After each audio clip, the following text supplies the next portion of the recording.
Welcome, everybody, to the show. Joining us is our co-host and fellow traveler, Dan, the Dan Noodles Man, the Rollo Tomasi of Wargaming. I've got a lot to say. And our very special guest here this evening is Mr. Volko Ruhnke. Volko, thanks for coming tonight. Well, very special to be here. Yes, indeed. So we've got a Kickstarter to talk about, but first, Dan's got something very important to say. Oh, man, do I have opinions and stuff like that? I would this morning, okay? Because Volko, is this about the toilet? Will you relax? Volko, you're going to be happy that I have this title. I am a sanitary engineer. Okay? I do remember the episode of The Honeymooners where Ed Norton becomes a sanitary, or was it Ralph that became the sanitary engineer? I forget. Whatever, sanitary engineer. And I love my job because it's all about me. So this morning on Facebook, I see a post and it says, don't denigrate or don't this or don't that. You know, anybody can be special. And they show you a picture of a goddamn janitor. And I said, now, what type of bullshit is that? Why is the janitor or the sanitary engineer the bottom of the barrel? Like, stereotypically, what the hell is going on? Why can't Volko, CIA, NSA, FBI, GSA, GBD, and all kinds of stuff, why can't that be a fucking bottom of the barrel? Why does it have to be a goddamn engineer? Dan. Well, hold on. I'm not finished. I'm like Denzel Washington in the... what's it called? The Enforcer? What's The enforcer of sanitary engineers? Is that what we're saying? Okay. I'm that guy. So don't mess with me. Okay? Okay. We will, in fact, be messing with you, Dan. Sanitary engineers are people, too. Yeah. So, in any case, thanks for coming, Volko. So, you've got you in collaboration with Fort Circle Games, located, I believe, in the non-functioning port of Baltimore. Have a new Kickstarter up that's been up for about a week for Hunt for Blackbeard. So I want to talk about that because it's an interesting looking game. It's a 2-player game. I think we learned recently that there was going to be a solitaire mode as well. So we're getting a large amount of feedback on you, Volko. Oh, really? Okay. Yeah. Now it's fine. Of course. As soon as I said something. No, it's not fine. Is it okay? Now it's not fine. Well, just start talking. It'll be all right. I don't know why there's feedback because so I'll move the mic closer. How about now? That might have helped. That seems to have helped. Yeah. Okay. I think so. All right. Or I can hold it right here. You don't. Ooh. That would be fantastic. I'm gonna have you do that. It's maybe not tonight, but at some point we'll have you do an entire show like that. Not good. And Volko in his sultry voice. And Volko, with all the money you have from all the whatever, all the wet work, you can't get a good mic. What's the matter? Oh, I've had a lot of luck with this mic, and you know what? My children gave me this mic. I actually don't know the gear myself. Yeah. It's a mic with sentimental value, is what you're saying. People interested, it's an Amazon Basics. Okay. As soon as you talk, it's my children. I've got nothing to say. Yeah. So, thank God. So, we did try, and we tried hard to come up with a solitaire mode for Hunt for Blackbeard, and I designed like 1.5. Like I designed it for one side, and kind of started for the other side, and neither I nor the testers were very thrilled with the results. And I finally thought, the nature of this game means I am not, I don't have the talent to do it, and I'm not really the best solitaire game designer around. So that doesn't mean there won't be one someday from somebody. I don't know. I'd love to see it. But the thing is that the point of the game is trying to figure out what your human opponent is up to, what they know about you, what their objectives are, and to capitalize on that to weigh the probabilities to achieve their mission. And it's just, for me, very hard to bring that to life, a human brain on the other side of the table, right? This kind of brain on brain contest, which is what interests me about the whole situation in the first place. Very hard for me to bring that to life on the tabletop in a way that's going to be, fun to execute, that isn't a huge pain in the ass to execute the bot. And so I thought, let's just rather offer this to those. I understand there's a lot of folks who just are just not interested in a 2-player only game.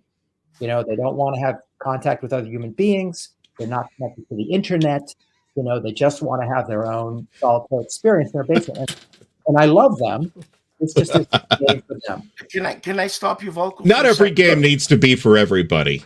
Rather let's get it out and have it be something we can be proud of, even if it's for a smaller audience. Okay. I'd rather go that way. And happily for me and for Hunt for Blackbeard, Kevin Bertram of Four Circle Games was okay with that. He was like, yeah, okay. It can just be a 2-player game. Let's make a great 2-player game. And it's not going to be the last game we ever do. And we'll have other games Volko, for solitaire players. Why is it an issue if it's not solitaire? Why is it an issue? There are people who will not buy it if it does not have a dedicated solitaire mechanism of some kind. That's totally right. And those folks aren't wrong. Hi, Mark. Right. So there you go. Yeah, no, that makes sense too. Although, I guess there's hidden info in Fort Sumter as well. But I mean, what I hear you saying is this would be like adding a solitaire bot to Victory Games Vietnam, which sounds like an absolutely nonsensical idea to me, because part of the central thesis of the game is the hidden information. Okay, yes, and it doesn't. I mean, hidden information can be help to designing a bot. Okay, depending on the game. And how might that be? Well, for example, if you have hidden counters like you do in Victory Games Vietnam, or you have hidden blocks, it can be that you can use that as one of your mechanisms to create the enemy plan or presence that the solitaire player can't discern right away, right? You could take units in Vietnam and spread them like randomly. But now you have to come up with there be a strategy to that. But at least you can.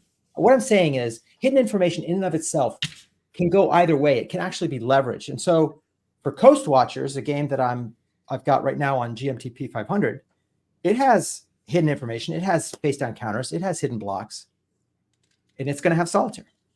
It's going to do that. But the nature of the interaction is a bit different in one from the other. And in Hunt for Blackbeard, it's a very compact game. It's 4 turns. It plays in 45 minutes or less, typically, once you've learned it. It's on an 11 by 17 board. There's 24 spaces.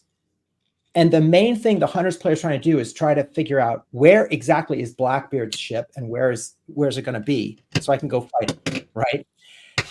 And so that's just like one piece of information what are they trying to decide that based on what? The Hunters. They're trying to decide that based on what they've learned about where Blackbeard has been or not, and what he's done or not that's come out, that they've seen happen or have collected through informants, and they're trying to discern, is Blackbeard on this track or that track towards victory, and then weigh the probabilities to maneuver their forces to intercept him, in effect. That's a lot of subtle stuff that's concentrated down to one central question for the Hunters. And to have that Blackbeard on the other side of the table with all those secret kind of plans and intentions and these little bits of information, to have that come to life, you could do it in theory as a bot. I just can't do it. I just don't know how to do that in a way that's going to be great. So don't offer a solitaire. Don't offer a solitaire variant. I got no problem with that. But I will tell you, I have every confidence, this has happened before, somebody out there is going to make one. If the game succeeds, if we make the game and we get it out there and people do like it as a 2-player game, there are going to be a lot of folks with ideas. Yeah, a lot things I never would have thought of or could have executed. Yeah. And I suspect we will see it, because again, I'm not saying it's impossible. I'm saying I tried for a couple years and I couldn't. do it. So let's talk a little bit about the history behind the game, because other than watching the occasional movie, wait, that was Yellowbeard, totally different beard. I don't know a whole lot about the whole Age of Pirate. I guess I've played Avalon Hill's Blackbeard, which just does not resemble at all. Mm-hmm. So tell us a little bit about the history here and why it sparked your interest. And your influences. Any Berg influences in there? I was going to ask about Yellowbeard influences, actually, but yeah, that's just me. I'm the only person that likes that movie. I like it. I actually, well, I'll go kind of backwards. I'll admit I don't really know Yellowbeard, so I'll come clean on that. I suspect in everything I do and like, there's Berg influences in there. Almost have to be if you're a war gamer since the 70s, mm-hmm. as I am. I have not played his Blackbeard myself. I've looked at it. So I don't think there are game design influences directly to do, let's say, with Pirates or with Blackbeard. Okay, so this game is not a lot of piracy games you get are, first of all, a lot of piracy games, board games out on the market are fantasy adventure. Oh yeah, right, pirate setting and whatever, and not really history. And so I think Richard Berg is doing history. I have no doubt about that. Mm-hmm. Then most of the historical games that you get that are set in the golden age of piracy tend to be, it's the Caribbean, and you're either one pirate or several, and there's navies and stuff like that, and you're going around, and it's basically the piracy, the main show of the piracy in the Caribbean. This is different than that because it's really about Blackbeard's kind of last stop in his career. He's done the thing in the Caribbean, and for reasons of his own, he's come north to the colony of North Carolina. He has essentially wrecked, accidentally or purposefully, is debated, wrecked most of his pirate flotilla. And he's down to this one sloop and his picked men. And he's living in North Carolina. And I mean living like he's got a camp set up on Ocracoke Island where he's doing various piratical things. And he's spending time in town, in Bathtown, in the capital. He's got a pardon from the governor. Supposedly he's taken a wife. He's kind of going straight in a way, while still also kind of doing piracy in a way. So he's in this kind of in-between zone. And it's all more or less okay with the powers that be in North Carolina. Okay, so North Carolina is like a friendly environment for him as a pirate, which is not an unusual situation in this age to have a weak, militarily and financially weak colony in the New World actually relying on pirates to be part of their society, part of their defenses, part of what brings income into the colony. Anyway, so that's going on. But to the north, in Virginia, there's Lieutenant Governor Spotswood, who's kind of a rival of North Carolina's governor and elite, and is in kind of some political hot water with his own legislature. The rich tobacco planters in Virginia, this rich royal colony, and they've got a Royal Navy station there, a couple of frigate-sized vessels.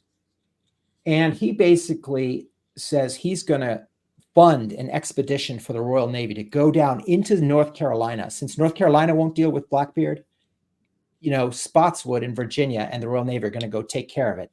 And they do that. They commandeer a couple of merchant sloops, hire them basically for money, Spotswood's money, equip them, man them with Navy crews, and with the help of certain North Carolina people, figure out where Blackbeard is, where he's going to be, and send a two-pronged mission down into North Carolina to hunt him. That's what the game's about. Volko, so Edward Teach is Blackbeard. Was he that much of a nuisance that it involved the bloody Navy to go after him? Well, that is kind of what the Navy does in peacetime, is run down pirates. Yes. So there's a lot of there's an awful lot in there, right? There's a lot of politics going on here. But the answer is yes. He had quite the career. I mean, after all, he had gotten to a point where he has a pirate fleet in effect. And just before he got to franchise, if you will. Yeah, I mean, he's quite infamous. Okay, there's just rumors of him in Philadelphia, and the Pennsylvania governor's like, okay, we're going to send out everybody, go look for Blackbeard on the water. Before he gets to North Carolina, he actually holds the entire port of Charlestown, South Carolina hostage. He like blockades. Yes, Jesus Christ. Blockades because, and what he asked, and he's like stopping ships on the way in and out. He's taking prominent citizens on board, ransoming them. And one of the main things he's asking for is medicines. Okay.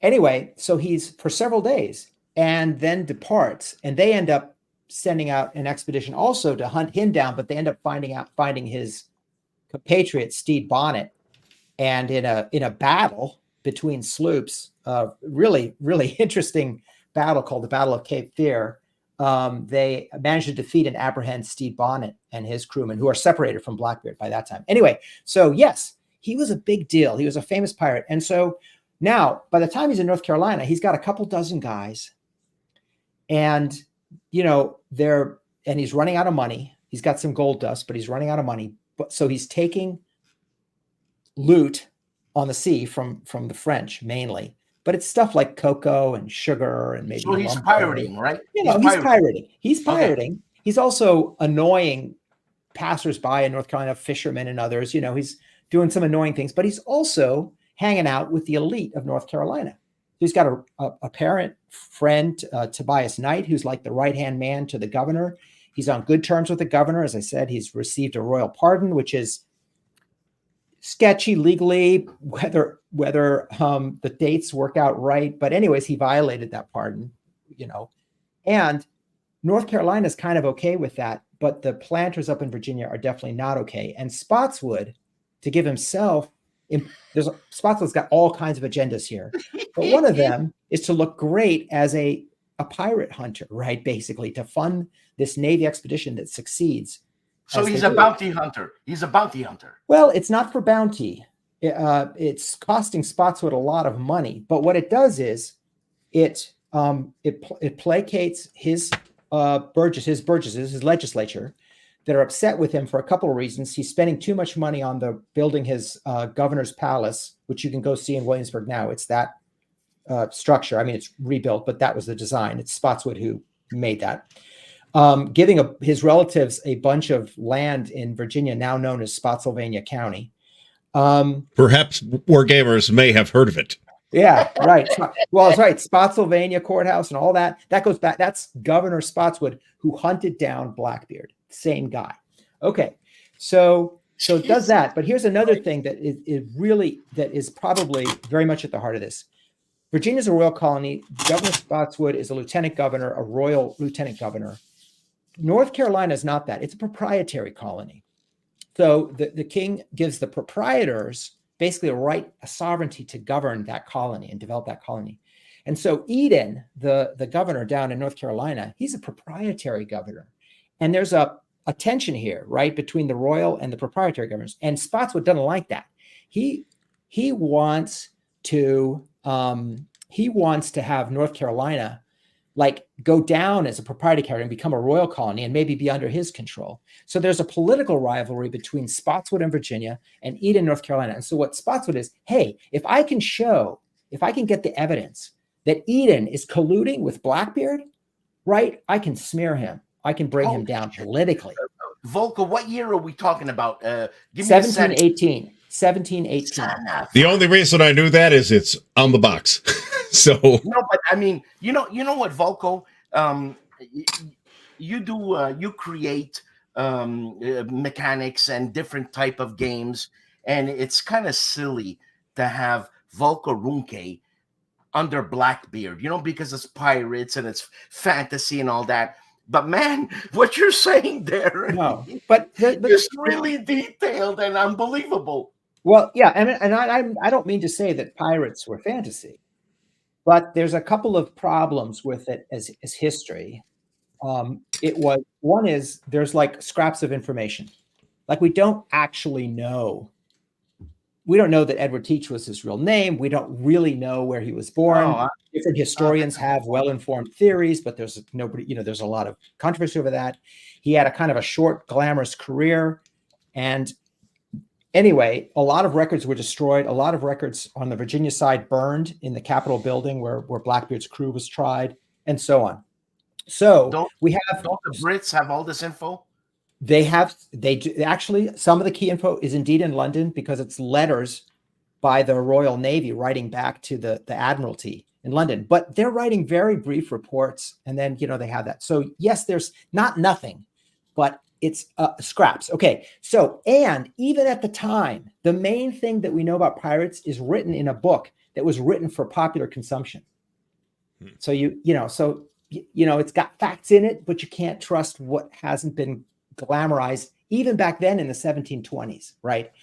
And then since from the 1720s to the 2020s, because it's so adventurous, and these rapscallions and all this kind of, Robin Hood-like figures and things like that, and swashbuckling and Hollywood, even way before Hollywood, Victorian stages, everything gets fictionalized. So then it becomes very difficult, 300 years later to kind of pull apart. Well, this story came from a playwright in the 19th century, it has nothing to do with 1718. You see what I'm saying? So it's not that there isn't history there. There absolutely was a Blackbeard. There's no question. He absolutely was a pirate. He died in North Carolina. We know lots of things. But so are you stripping the romanticism of all this Blackbeard stuff? I don't know. I mean, I don't know, because I think romanticism is a kind of eye of the beholder question. What I'm trying to do is I'm trying to do my best to figure out how did it work really, and then to communicate that in game mechanics that are enjoyable, so that what you're recreating on the table is how Volko thinks it was or could have been in a game, really, so that you can say, well, I kind of buy this stuff and I learned that I didn't know about this, but I really don't buy this part. I think it really worked that way. And now you're thinking about history in a dynamic way. That's really what I'm trying to do. Now, is that romantic? For me, that's romantic because I love history. For another player, I don't know. Maybe it's stripping the romanticism. I don't know. So I was actually, I think maybe romanticization maybe isn't the right word for what we're talking about, but I'm reminded that a bunch of Alexander the Great's original biographer, who actually Alexander had a personal historian whose name I don't remember, following him around and writing down everything he did. 100 years after his death? No, there was like knows. Mark. I bet Mark does know, actually. But no, this is not 100 years later. This is an actual dude following Alexander the Great around with a notebook, and then he writes a book afterwards. And his generals, who are fighting it out over in the wars of succession, read the book and they're like, "This is bullshit. This is not the way this happened." Yeah. Or it's kind of like Caesar. Now we don't have that. That is a lost history. We don't have that, but that did get written down, right? Caesar is interesting because he wrote the histories himself, and they survive. Yeah. But that's another great example, though. I mean, Caesar's got an agenda, right? When he's writing that book. And maybe that agenda wasn't to be entertaining or to sell tons of copies, but, there's every author or game designer or filmmaker or whatever has an agenda. They have a story they're trying to tell. Which is not to say that Caesar's Gallic wars are useless to us for history. There we go. The historian comes through. Oh no! What the hell is that word? What's Callisthenes. Callisthenes. The biographer, Alexander's biographer. Alexander the Great's I see. Okay. Thank you, Mark. Well, thank you, Mark. Yeah. So, that's not to say that we just say, well, here's Caesar's Gallic wars. He had an agenda and we set the thing aside. It still forms a lot of the basis of how professional historians understand Gaul at that time and Rome at that time, right? It's not like we got a lot of other primary sources, so that are written down. Yeah, we have some archaeology and a few other things, right? So we weigh that, right? And we say this is a source, and what about that source? Says who? What were their agendas? What did they know? What did they not know? Right? This is how journalists should work, how intelligence officers should work, and how historians work, and we compare it to other things, and we then put it through kind of a reasonableness test, right? Like for me, when I read Caesar, I felt like, I could understand Gaul as a system. It worked. It cohered. And I'm like, could he make all that stuff up?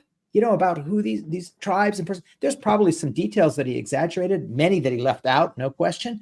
But I don't think it has what we used to call it in my business, truthiness. Okay. It rings true. Okay. So I accept that part. I accept the diplomacy. I accept kind of the campaigns and where the battles were fought and things like that. Now, he has a description of the Germans, which he didn't encounter a lot directly, diplomatically, the way he did the Gauls. And he says the Germans, the Germanic tribes in Caesar, he says, they grew their facial hair so long that when they ate their soup, it like strained through their beard. Okay, so Caesar wrote that. Okay, and I'm like, really? That seems really fanciful. It seems unlikely. He was disgusted. Yeah. So, yeah. So I thought, okay, I think he heard that story and he put it in. That doesn't mean it's true, right? Bye, Mark. Bye, Mark. So my point with that is, when we designed our game, Falling Sky, okay, about Caesar and the Gauls, absolutely Caesar's Gallic Wars is a huge source for that game. We're almost trying to bring that memoir to life in a way, right? But it doesn't mean we accepted everything. We tried to weigh it and tried to leaven it with what else is known, what professional historians think really happened, or more importantly, how things really worked. And that's what we really have to do with the golden age of piracy as historical gamers, I think. Hey, Volko, it's funny because you being the coin guy and all that, why wouldn't you? And it's funny that because I wrote the music for your Blackbeard thingy, right? Yes. And actually, I'm proud of that piece of music. But anyways, why you, Volko Ruhnke, being the coin guy, the inventor, for lack of a better word, Volko, please, with all due respect, inventor of certain mechanics, why wouldn't you take the Ethiopians or the pirates? You know what I'm saying? What? Why Blackbeard? The Ethiopians. You mean the Somali pirates of today? Yeah, Somali. Sorry, Somali. Oh, yes. Okay. Yeah. Scusi. Right. Yeah. Escape. Why wouldn't you go that way? Escape. What's Escape. So, I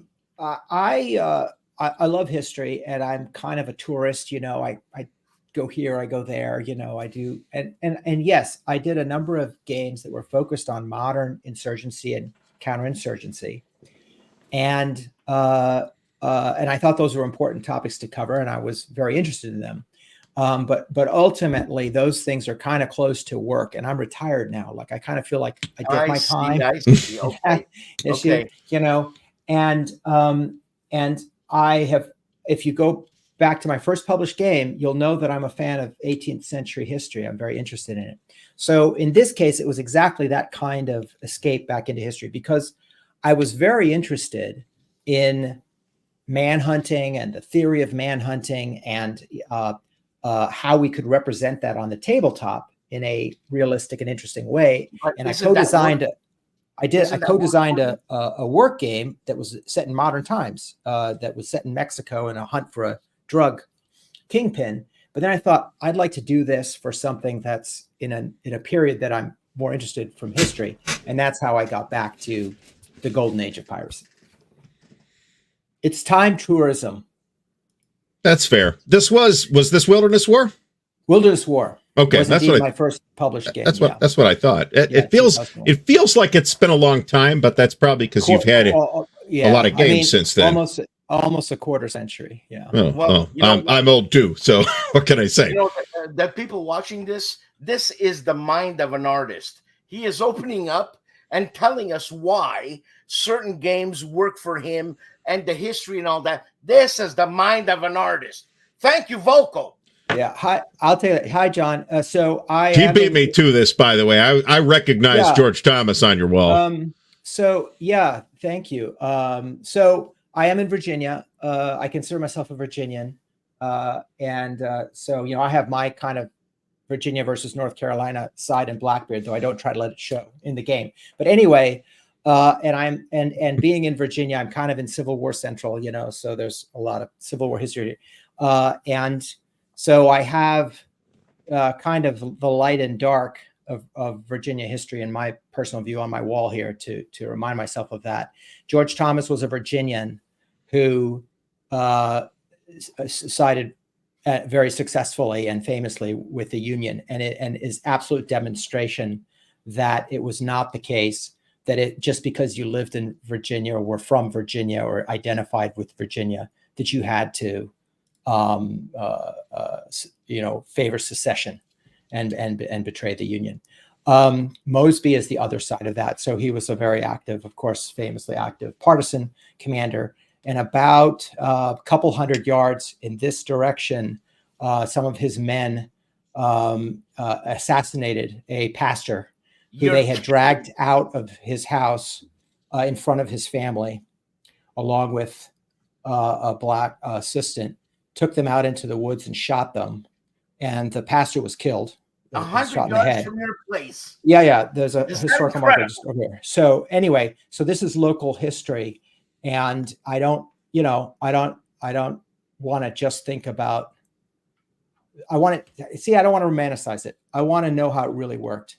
And both of these officers were real people, real Virginians in that time. That makes sense to me. Well, hold on a second.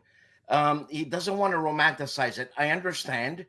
And that's what I spoke to Mark Herman about. This explains his skullduggery.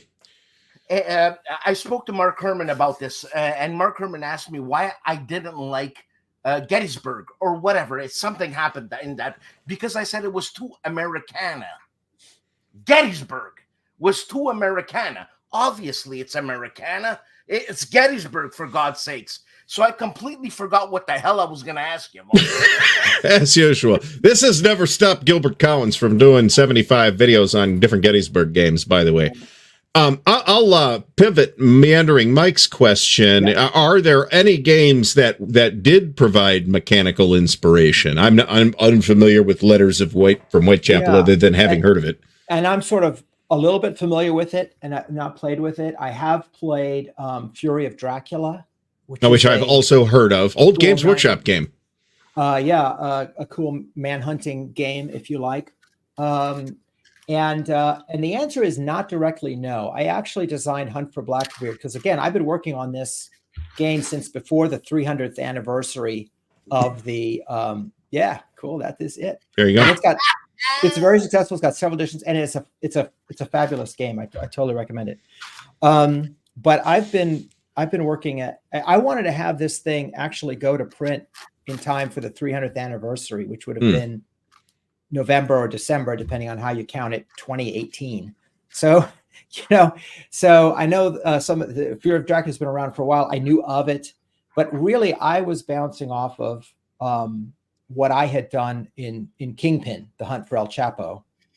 And so I had my design that I had done for its own different purposes of classroom instruction in the intelligence community. And how do I bring this, with those kind of design lessons learned, how do I bring this into the Hunt for Blackbeard was my kind of guiding star, if you will. So I looked at those games, but I can't say that. And I think you will find some similarity because the situations are similar in play in each case. But it wasn't the case that I went there to look at what are the mechanics that they use. I looked afterward in that regard. Is Mark Rodrigue the developer? Mark Rodrigue is the artist. Ah, okay. And that is a great question because Mark Rodrigue is a hugely talented game designer, including of the 18th century title, Bayonets and Tomahawks. Recently reprinted by GMT. Right. So you might think that he is a developer, but no, he is the artist. And the game has been essentially, so this is a quick playing game. So we were able over the years to do a lot of testing and tuning.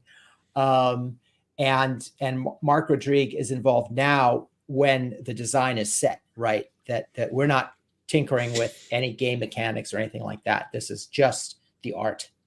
I'm so happy that the Quebecers are infiltrating the Oh, yeah. Americans at that level. I love it. I love Matt Rodrigue. He's a friend of mine, and Yeah, that's he's a fantastic guy. He was down here in DC for Circle DC with us, and he was in fact demoing a new design that he has that looks to be like tactical tank. Anyways, and I absolutely adore bayonets and tomahawks.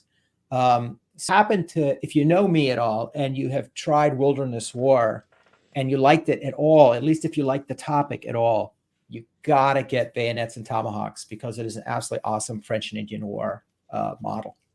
Volko Blackbeard family game, Saturday night family game. Of just a family of two, sure. Yeah, well, and you could play it in teams. I think effectively enough. I've usually demo it in teams and teach it in teams. Yeah, I think it has the advantage of it plays quite quickly. You can, get done, switch sides, play it again if you want, or whatever, reset and play it. So in that sense, I think it would be good in that way. I would say that it's not, it's intricate enough. So for folks who are used to VG's Vietnam, this is going to be a very simple rule set, right? Imagine. Right. But it's not the kind that I think it would be aptly characterized as family game as its main thing. I think historical board game, war game, if you like, it's certainly the shortest rule set of any game I have designed. But it's not necessarily as easy to learn as the term family game might indicate. And one of the reasons for that is there's some intricacy to what each player is doing secretly behind their screen. Mm-hmm. And that is a barrier to teaching and to learning, because you really can't understand the game until you sort of understand at least what's going on that each player is doing. It's very asymmetrical. And how do you learn that if your opponent is doing that stuff behind a screen? But if their opponent is not doing that stuff behind a screen, it's not really the game, because now kind of the secrets, or many of them, are revealed. So what I've done is I've written a different kind of learn to play booklet than I've done before, where it takes you through an entire game in the learn to play booklet, and then it adds to that a teaching guide for almost like instructor notes for a lesson plan if you're in academia or professional training. That if you've kind of learned the game and you want to teach it to somebody else, here's a way to proceed to do that. That's to make it easier. The reason why I asked that, because Conquest for Paradise came to my mind. Mm-hmm. That game, you know what I mean? I love that game. Yeah, Kevin McPartland, Conquest of Paradise. Yeah, and and what I loved about that game so much is its history, right? It's not, whatever, Vacation at the Beach. It's not Battle of the Bulge. It's the history of an amazing exploration and expansion by a civilization, and like how they did it. And Kevin put in so much of that history into the box. I mean, when I went in, I was like several years in this big Polynesian phase, and I'm listening to the music, and I played it on grass mats and the whole thing. Okay, yeah, man. Conquest of Paradise. Yeah, I love that game. And so this is something I hope folks will find fun and maybe romantic in Hunt for Blackbeard. Is Kevin Bertram at Fort Circle Games loves to put a lot of historical material in the box, historical documents and so forth, so historical essays that are custom written for the game. And so this is going to be no different. Now, there's a challenge here because there aren't that many original documents that really tell us about the Hunt for Blackbeard, right?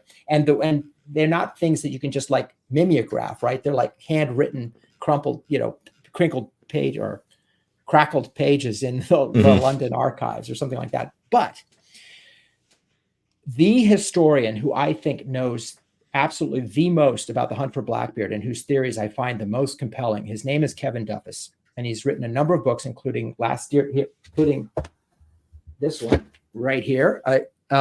Probably the key source for the game. There we go. Anyway, there are these things called books that have words in them, Dan. Anyway, The Last Days of Blackbeard the Pirate. Kevin is a North Carolinian. He's a sailor. He knows these waters. Like this, from the game board. He has sailed.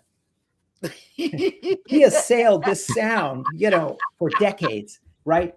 And he's done a lot of original research, both in the archives there in North Carolina and in London, and has, I think, the most compelling and detailed restoration of the events of the hunt. So he has written a many thousand word essay that will be in the box, like an original custom Seriously? essay. The Hunt for Blackbeard. Yes. Okay. So Kevin Bertrand recruited him, Kevin Duffus, to do that for us. And it's Kevin collusion, if you will. The Kevins, yeah, the Kevin collusion. There's a guild of some kind, I believe. And so he, and then I've a couple of other, now there's still disagreements and gaps and different people cover different things. So there are 3 other historians that I also respect a lot on Blackbeard. And I've taken those 4 historians' work and compiled it into a timeline that stretches 44 inches across of the hunt. So across the top, you get all of what, Blackbeard is doing and is happening with regard to the pirates. And along the bottom, everything the hunters know and what they're doing to gather information and get ready, and the hunt itself and the battle. And that's all illustrated with components from the game. So you can see, like, why is this tile in the game? Well, it's right there on the timeline to refer to. So one thing is for sure, the box is going to be packed with history. Whether you find the history romantic or not is up to you, but it's going to be in there. So what are the Kevin's position on? First of all, thank you, John Stanley. What's Volko's, maybe drawn from one of the Kevin's experience on this, as to where the birthplace of Blackbeard was? The birthplace of Blackbeard, which, okay. So there are 3 kind of beliefs in that regard. One is Bristol. Pretty England. Sure he was not from Ohio. Not Ohio. No. Pretty sure. Not the Ohio country. I don't even think who knows? Anyway, Europeans, I don't think, called it that then. But anyway, okay. Bristol, England. That's the famous reference from the early 18th century that he was born there. And some people still believe that. I think most modern historians do not believe he was from Bristol, but believe rather that he was born in the Americas. And a theory that has gained some traction recently is that he was the son of a well-to-do planter in Jamaica. However, the most convincing to me conclusion is by Kevin Duffus himself, the North Carolina historian, and he is convinced by the records he's found there that Blackbeard actually was a North Carolinian. And when he came to North Carolina in 1718 and saw most of his ships wrecked there and went to go see the governor and to visit his friend Tobias Knight and to take a wife, he and his picked men, most of his crew at that time, were coming home. And that's a part of the reason why he was there at this point that what turned out to be the twilight of his career, and part of the reason that he enjoyed the sanctuary there that he did, that was where he was born and grew up. Was he a tyrant, Volko? I didn't know him, but he was so if you're a pirate captain, yeah, okay, you don't have the law behind you. You don't have the Admiralty Board behind you. You don't have the crown behind you, right? It's a matter of negotiated rules. And therefore you get these kind of Commonwealth ideas that it's sort of, hey, we're all in this together to make some money, and to stay free and to live a good life. And I'll be your captain. I'll bring success to you. So it's almost, there's a meritocracy kind of sense to it, just by the nature of being a pirate captain. So now, how do you show that you're going to be successful? There has to be discipline, even though you don't have the crown and the Admiralty behind you, right? And you don't have a real printed book of regulations, that kind of thing, right? So now maybe you have to be a little bit more fierce sometimes. Well, fierce and cruel. You know what I'm saying? Exactly. Yeah. So here's the thing about Blackbeard. Despite his infamy, we don't have a believable record that he ever killed anybody until the final battle when the Royal Navy came to kill him. Okay. We don't have a reliable record that he ever tortured anybody, right? He stole from people. That's for sure. He did maroon people. That is true, including famously a lot of his, supposedly his own crewmen from his flotilla in North Carolina. He marooned them and took off, right? So he was a scoundrel. He harassed people in North Carolina, but he wasn't. There's no evidence that he was, like, let's say, bloodthirsty, right? So when you say, was he a tyrant? There's an image of him. This is more in the sense of the fiction, that he's like, running people through until they tell them where they've hidden their pearls or something like that. That's not in the record. It's just not in the record. Okay. So thank you, William Ahrens. There's a kind of off the wall question. I would be interested in such a game, but is this a topic of interest to Volko? Really? There is a game on that already. Rebel Raiders, is that one we're talking about? Okay. Yeah. I haven't played it. I've seen it played. It tends to have legs. I mean, it's been out of print for many years, but it's, and interestingly enough, for me, it's in that zone of I own it. I'm not giving it up. And someday I want to play it, and I haven't actually played it.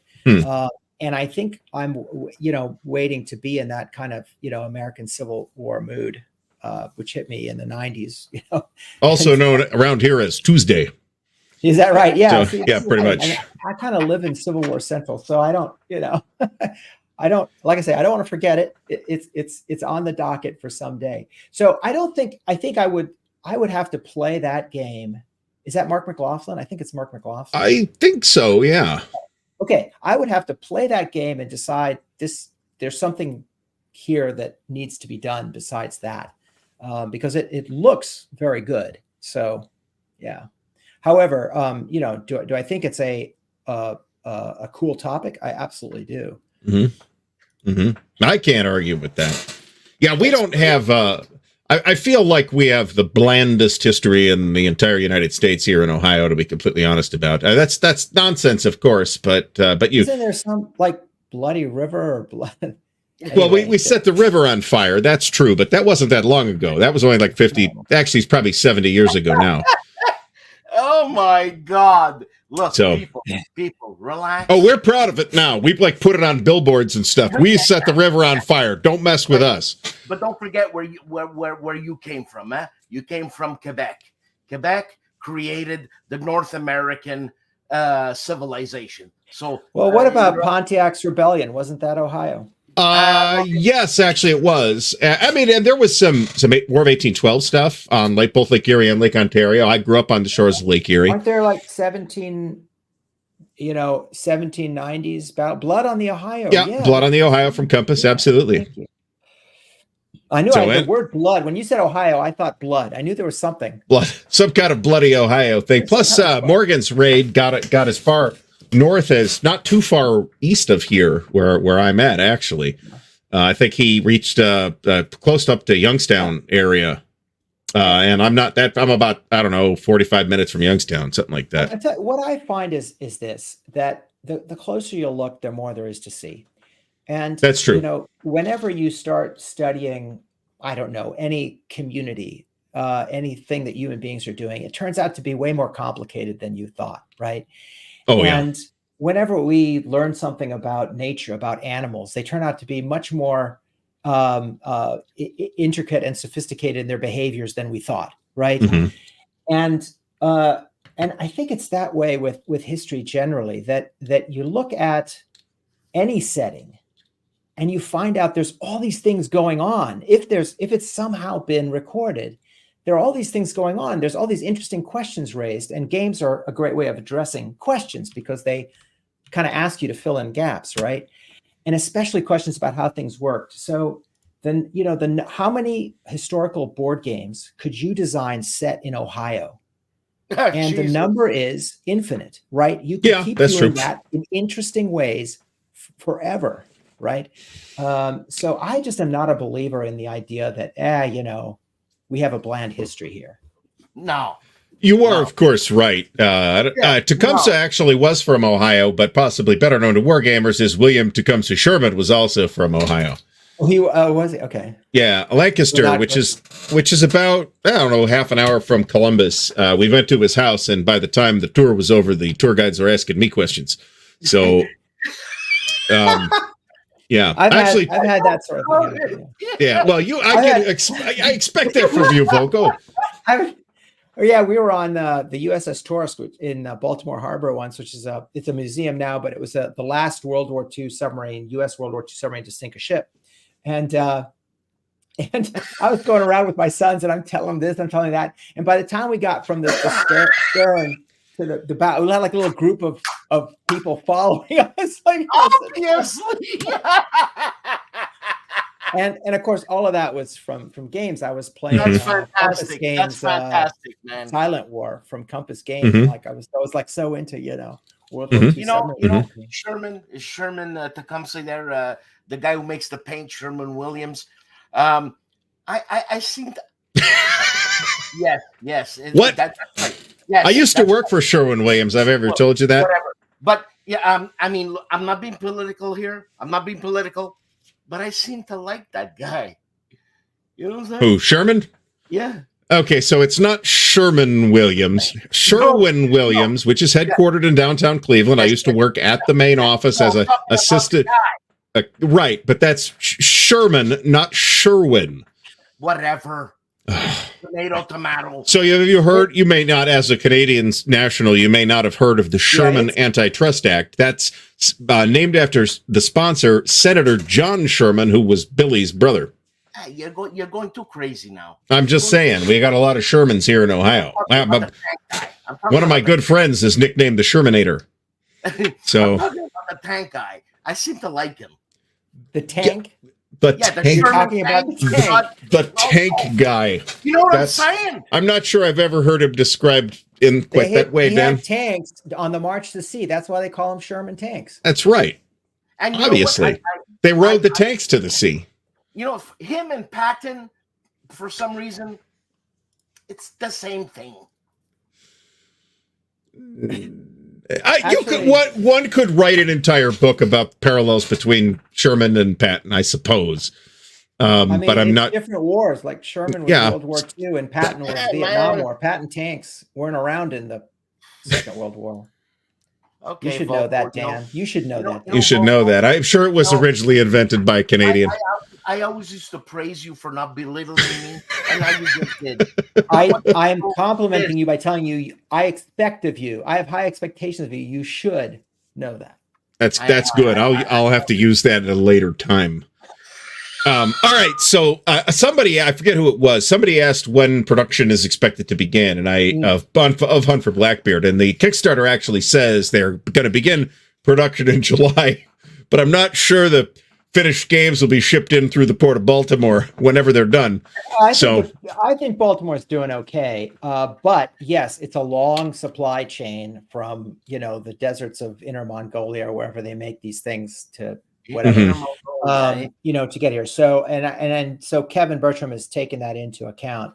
We will. So the Kickstarter's got 3 weeks to go, something like that. 25 days, I thought, something like that. 25 days. Okay. Yeah. So 3-ish weeks, and then we have still artwork to do. Mark Rodriguez is not. We're not done with him, and he's not done with us. Hey, if you want me to strong arm him a little bit. Talk to me, man. I mean, it's probably fair to say that Mark would not appreciate Dan stopping over.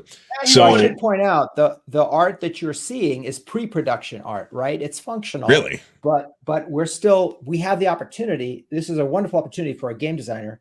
We have the thing physical, so we can test out, do the blocks fit in the little slots, and how well does this work? How does the art support play physically, right? Under real world conditions, like dimly lit noisy halls, which I've used this in, and we're going to improve it. So there's that to go, and we have to, the booklets are written, but the art and the layout, that all has to be done. And so that's the time between the end of the Kickstarter and let's say July. And then production means all that art is done, print ready, and gets shipped to China. And now, there's all kinds of variables with how quickly does it get printed? How quickly does it get, put on a train and trained to Shanghai or wherever it loads into the boat and so forth and so on. So that takes us to who knows when, but Kevin's view is that'll be before the end of the year. Mm-hmm. Mm-hmm. Which, it's pretty good turnaround, really, for this kind of thing, I think. I mean, although, it's got to be a benefit because you've been working on this thing so long. How long has the game been done from a design standpoint? It has been done from a design standpoint for at least 3 years because... And it's probably more than that, because I know we spent 2 years spinning our wheels on Solitaire, and that Fort Circle picked it up, about a year ago. Mm-hmm. So it's at least 3 years that because we didn't work on Solitaire until the 2-player game was, completely set, right? Mm-hmm. So, and I think the 2-player game was set even before that. So it's fair to say the design has been, fully thrashed through, tested, developed, and finished for years. That's a fair statement. Volko. So first comes the passion of doing the game, okay? The interest, the passion of doing the game.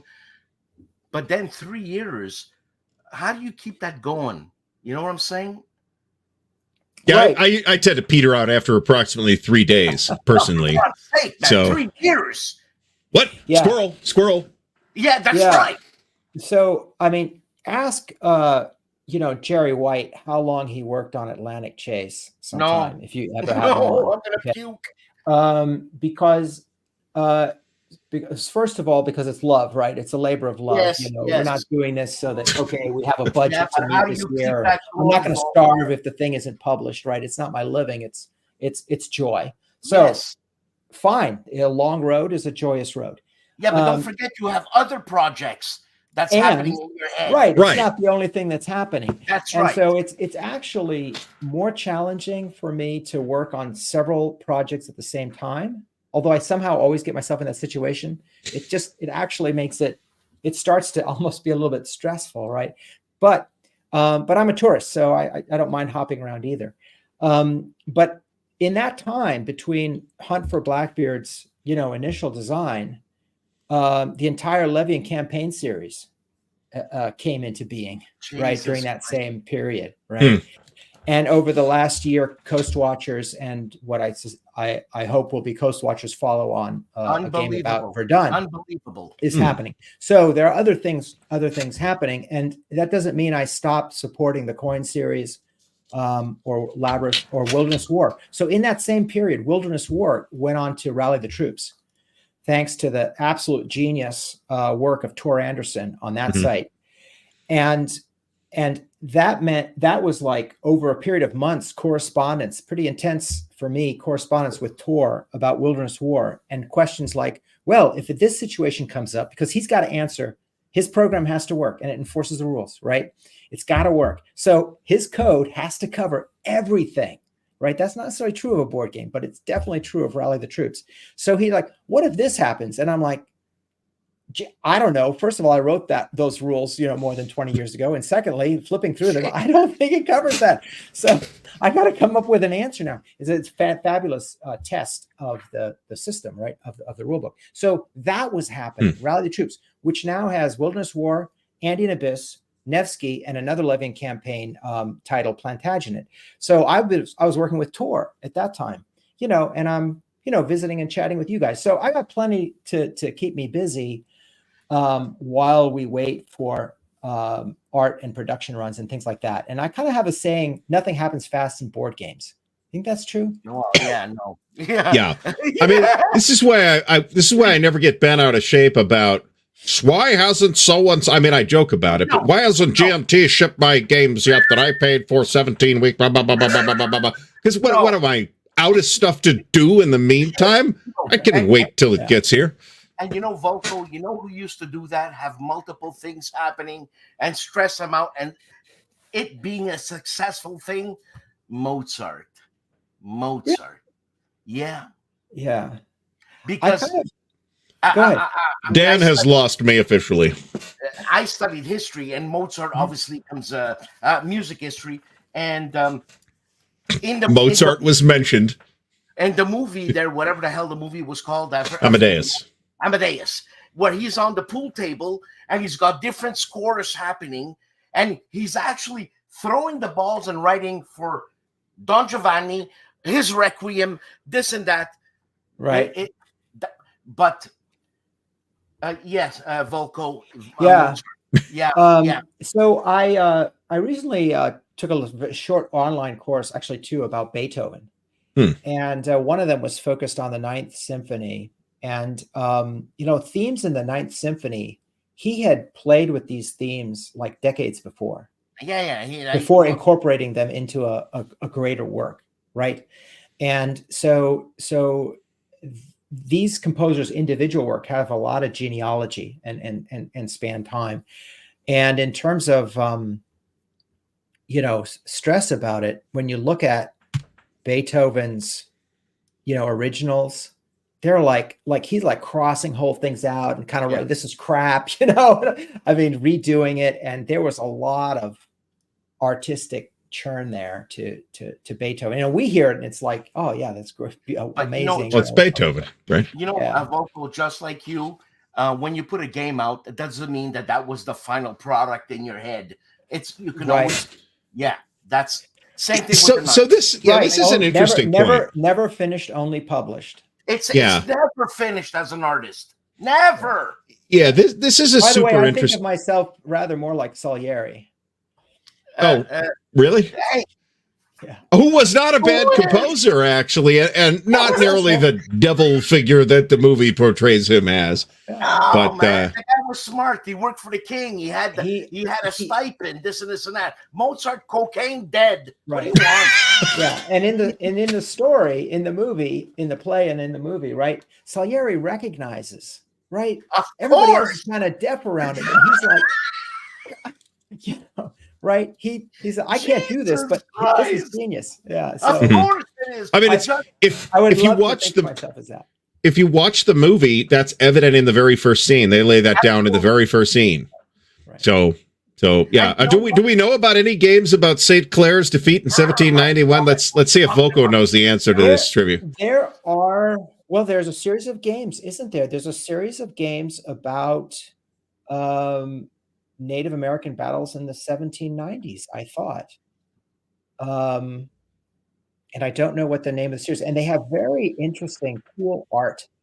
But I don't know that history very well myself. And not me, I'll tell you that. But I believe there is a lot of, I believe there is a series of small games that cover that. Whether they have that particular one, St. Clair's, I don't know. Well, this might be. This doesn't sound right to me, but in any case, thank you, John Stanley, for the support. It is much appreciated. So, folks, we are just about we're about 4 minutes over. So, Volko, I'm going to throw the Kickstarter link in the chat one more time. We were having such a great time that the hours have run away from us here. So check the Kickstarter out. It's got a lot of time. The game is $70 for a copy, which is a pretty good price. The production, judging from Kevin's previous productions, the quality of the stuff and the massive material inside will be absolutely off the charts. It's like Weather Report pulls out a new album. You don't have to hear it. You just buy it. That's Volko. And hold on a second. John Sy. Hey, don't you tell me about liberties. I know the history. Don't mess with me, Johnny. Don't question him about liberties. He's taken them all. So yeah, including, by the way, Amadeus, because I understand Mozart never called himself that. He called himself Teofile, but that's interesting. I don't know, Danny. About all I know is there's some great music, and I watched the movie. So I think he just didn't like the name. I bought Mozart's letters in a book, and he talks to his sister Nannerl about having a crap. Well, that sounds like some enthralling historical research that you've done there, Dan. Just to mention, Gary, that if anyone's interested in this kind of thing, like the history of the game, like how Hunt for Blackbeard came to be. I did a designer diary, and it's on Board Game Geek. So if you go to the game page on Board Game Geek to the forums, you can read read about manhunting and blocks and 2-player and solitaire and all that stuff that we've been chatting about. Let me throw that into the chat here real quick. Actually, that's totally worth a read. And it's actually very easy to find if you go to the BGG page for Hunt for Blackbeard. So, yeah, the game looks fascinating. Can't wait to see it. I'm sure Kevin, handling the publication side, is going to do a bang-up job. I don't even want to answer this question, but in any case. Oh my God! Hey, this is the same noises he makes while he's on his $4,000 super toilet. So, come on, guy's a genius. So what? Well, I can't argue with that. He was an asshole. So what? So all right, folks. Yep, The Ring Without Words. I think is it Lauren Mazel? Anyway, The Ring Without Words. It's great music. Listen, come on. Who doesn't want to listen to a 16-hour opera? That's not. I got the time for that, man. If they do it, The Ring they do Without it. Word does the cycle and think it's in 1 hour. There you go. What? Man, no, you missed The it. Ring Without Words. Look it up. There you go. You missed it. All right, folks. Everybody, thanks for coming out tonight. Volko, thanks for coming and joining us tonight for this amazing conversation that we managed to conduct despite many difficulties. Expertly run. Thank you so much for having me. All right. Everybody have a great rest of the night.